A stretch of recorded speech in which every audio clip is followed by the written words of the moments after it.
Prince of Persia: The Forgotten Sands is the latest entry in the franchise and is, contrary to popular belief, not a movie tie-in. It actually goes back to the original Prince from Sands of Time and takes place between Sands and the Warrior Within.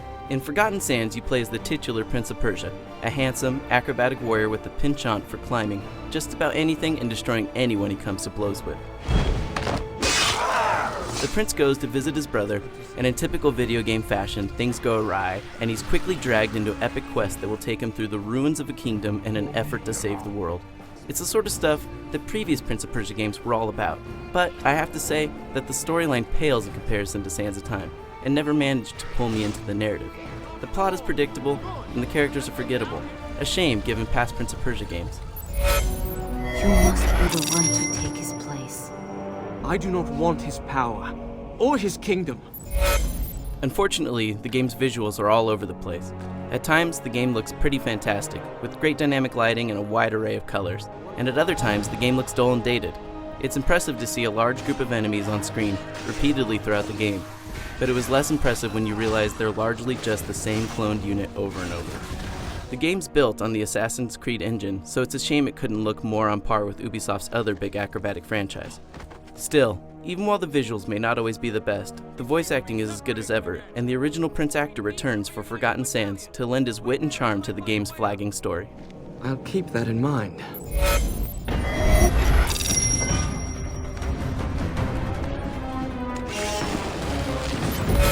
While some of the presentation stuff is weak, the acrobatic platforming the franchise is known for managed to get me hooked all over again. The first couple of hours of platforming would have you thinking it's relatively easy, but it gets more difficult as the prince unlocks new powers. During the quest, the prince will eventually gain the ability to temporarily freeze water into climbable objects and make certain portions of ruins reappear as they were before they were destroyed. The game gradually ramps up the difficulty, forcing the player to combine these powers until eventually they're encountering rooms where all of them are used in epic sequences that make the game feel like a mix of platformer and rhythm action. Combining so many skills is hard and resulted in a lot of dead princes. Thankfully, Forgotten Sands brings back the ability to rewind time, which gave me a second, and sometimes a fifth or sixth, chance of success. But this isn't the infinite retries of the last Prince of Persia game either, as this time around, players have a limited amount of retries, making failure in Forgotten Sands the perfect balance of risk and reward. There's nothing sweeter than completing a challenge without having to use any retries, or, even better, succeeding when you're on your last try. The platforming is immediately gratifying, but the combat takes some time to be a worthwhile part of the game.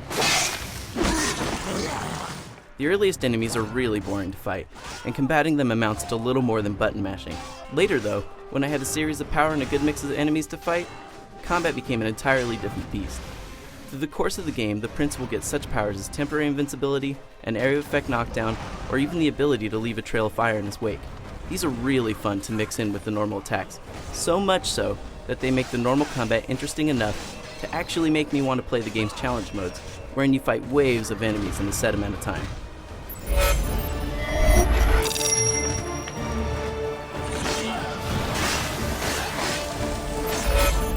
Whereas the combat and acrobatic sequences of Forgotten Sands are, in many ways, like those in the fantastic Sands of Time, the story and visuals of the game are a far cry. It's too bad, really, because if the story and look at the game could have been as refined as it felt in Sands of Time, 2010's Prince of Persia could have been the game that people remembered as fondly as its predecessor. As of now, it's a lot of fun, and fans of the franchise who've been longing for a return of form to the series are in for a treat. For more info on the game, head over to IGN.com.